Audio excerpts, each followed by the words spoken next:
চিতল মাছের মুইচ্ছা একবারেই কিন্তু অসম্ভব সুন্দর হবে আর একটুও ভেঙে যাবে না মুচ্ছাগুলো।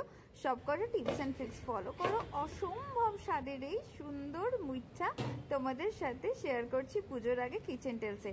হ্যালো এভরিওয়ান, আশা করি সকলে ভালো আছো।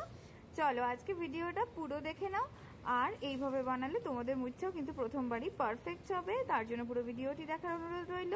চ্যানেলটি লাইক সাবস্ক্রাইব করে পাশে থেকো। এখানে কাটা ছাড়ানো চিতল রয়েছে 250 গ্রাম। কাটা থেকে মানে বাজারে বলেছিলাম ওরাই ছাড়িয়ে দিয়েছিল, তো এখানে সেটা রয়েছে মোটামুটি 250 গ্রাম। তার সাথে একটা মিডিয়াম সাইজের সেদ্ধ আলু আমি এখানে মিশিয়ে নিলাম। জিরের গুঁড়ো, শুকনো লঙ্কার গুঁড়ো, কাশ্মীরি লঙ্কার গুঁড়ো, গরম মশলার গুঁড়ো, হলুদের গুঁড়ো, স্বাদ অনুসারে লবণ আর বেশ কিছুটা আদা বাটা দিয়ে ভালো করে মিশিয়ে নেব। আর তার আগে দিয়ে দেবো সিক্রেট ইনগ্রেডিয়েন্ট, সেটা হলো 1 চামচ মতো ছাতু। এতে খুব ভালো বাইন্ডিং হবে আর টেস্টটাও ভীষণ ভালো আসবে। আর সামান্য একটু কাঁচা সরষের তেল দিয়ে দিলাম। ভালো করে সব উপকরণগুলো মিশিয়ে নিতে হবে। মশলার পরিমাণ তোমরা দেখেই নিয়েছো, খুব কিন্তু বেশি মশলা এখানে দেবে না, তাহলে মাছের নিজস্ব গন্ধটা কিন্তু চলে যাবে। এই পরিমাণটা এটার জন্য পারফেক্ট। ভালো করে মিশিয়ে নিলাম। এইবার হাতে একটু তেল মাখিয়ে নিয়েছি। এইবার মুঠেগুলোকে আমি এরমভাবে গড়ে নিচ্ছি। তোমরা লম্বা করে ওই গাট্টে বা সসেজের মতো লম্বা করে গড়ে নিতে পারো, তারপর সেটাকে পিস পিস করেও কাটতে পারো, কিন্তু আমি মুঠে করছি তাই আমি মুঠো করেই করলাম। গরম জল আমি এখানে ফুটতে দিয়েছিলাম, আর তার মধ্যে আমি এবার যখন জল ফুটে গেছে সেই সব মুঠেগুলো ছেড়ে দিলাম।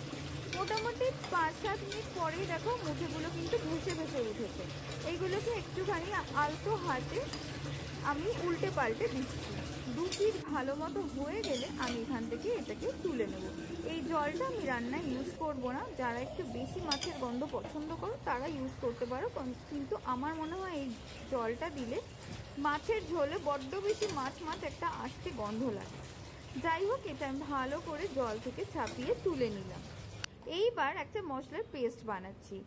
মিক্সার গ্রাইন্ডার জারে দিয়ে দিয়েছি একটা টমেটো, কাঁচা লঙ্কা, আদা, রসুন, কাঁচা লঙ্কা আর কিছুটা চারমগজ, একটা পেস্ট বানিয়ে নেব। অপর দিকে একটা কড়াইয়ের মধ্যে বেশ কিছুটা সরষের তেল গরম করে নিয়ে আমি ওর মধ্যে দিয়ে দিলাম আলুগুলো। আলুগুলো আমি হাফ করে দেখো ছোটো ছোটো করে কেটে রেখেছি। এটাকে আমি নুন হলুদ দিয়ে একটু ভেজে তুলে নেব। খুব বেশি কড়া ভাজবে না, জাস্ট মোটামুটি ভেজে নিলেই হবে। এইবার এর মধ্যে আমি মুচ্ছেগুলোকে ভেজে নেব। চিতল মাছের মুচ্ছা গরম ভাতে দুধটা, এই লাইনটা সবাই মনে শুনেছে একটা গানের মাধ্যমে। যাই হোক, আমি এটাকে উল্টে পাল্টে আস্তে আস্তে ভেজে নেব। খুব বেশি কড়া ভাজলে কিন্তু মুচ্ছেগুলো শক্ত হয়ে যাবে। তাই জন্য জাস্ট যখনই দেখবে এরকম গোল্ডেন বাদামি একটা রং এসেছে সেই সময় এটাকে তুলে নেবে। বাইরে থেকে ক্রিস্পি হবে। অলরেডি মুঠে সেদ্ধ করার ফলে কাঁচা থাকার কোনো সম্ভাবনা নেই।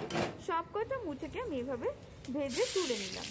এইবার ওই যে ভাজা তেলের মধ্যে দিয়ে দিলাম একটুখানি জিরে আর কাঁচা লঙ্কা আর পেঁয়াজ কুচো। ভালো করে ভেজে নিয়ে ওই যে মশলাটা বানিয়ে রেখেছিলাম চারমগজের, সেটা দিয়ে দিলাম। হলুদের গুঁড়ো, কাশ্মীরি লঙ্কার গুঁড়ো, জিরে গুঁড়ো, স্বাদ অনুসারে লবণ দিয়ে ভালো করে কষিয়ে নেব। যতক্ষণ না মশলা থেকে তেল ছেড়ে যাচ্ছে ততক্ষণ খুব ভালো করে কিন্তু কষিয়ে নিতে হবে। এইবার দেখো মশলা থেকে কিন্তু প্রায় তেলটা ছেড়ে দিয়ে এসছে। এইবার আমি আলুগুলো দিয়ে দিলাম, কেন আলুগুলো তো সেদ্ধ হওয়ার ব্যাপার আছে। এবার মশলা ধোয়া জলটা আমি দিয়ে দিচ্ছি। মিক্সার গ্রাইন্ডার জলের মধ্যে কিন্তু প্রচুর পরিমাণে ফ্লেভারটা রয়ে যায়, তাই জন্য এটাকে ঢেকে আমি এখন সেদ্ধ হতে দেবো।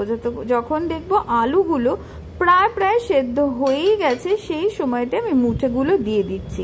মুঠেগুলো দেওয়ার পরে আরও 3 থেকে 4 মিনিট ফুটিয়ে নিলেই কিন্তু পারফেক্ট চিতল মাছের মুইচ্ছা রেডি হয়ে যাবে। সামনে তো পুজো আসছে, তাই পুজোর সেরা রেসিপি তো তোমাদেরকে দিতেই হবে। আর এই সময়তে বাঙালি ট্র্যাডিশনাল রেসিপিগুলো কিন্তু খেতে বাড়ির সবার ভালো লাগে, তাই অবশ্যই এইভাবে একবার বানাবে। যেভাবে বলে দিলাম ঠিক এইভাবে যদি বানাও অসম্ভব ভালো হয় খেতে। এবার গরম মশলার গুঁড়ো একটু ছড়িয়ে দিলাম।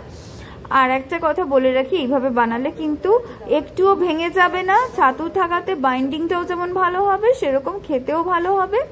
একটু ঘি দিয়ে দিলাম আর আলু যেহেতু সেদ্ধ করে দিয়েছিলাম মাখার সময়তে, তাই জন্য মুঠেগুলো ভীষণই নরম হয় খেতে। একবার এইভাবে অবশ্যই বানিও আর কমেন্টস করে জানিও রেসিপিটা তোমাদের কেমন লাগলো। লাইক সাবস্ক্রাইব তো অবশ্যই করে দিও, কেননা আমার চ্যানেল নতুন এখনো রয়েছে, তাই তোমরা পাশে থাকলে আমি আরো এগিয়ে যেতে পারবো। নমস্কার।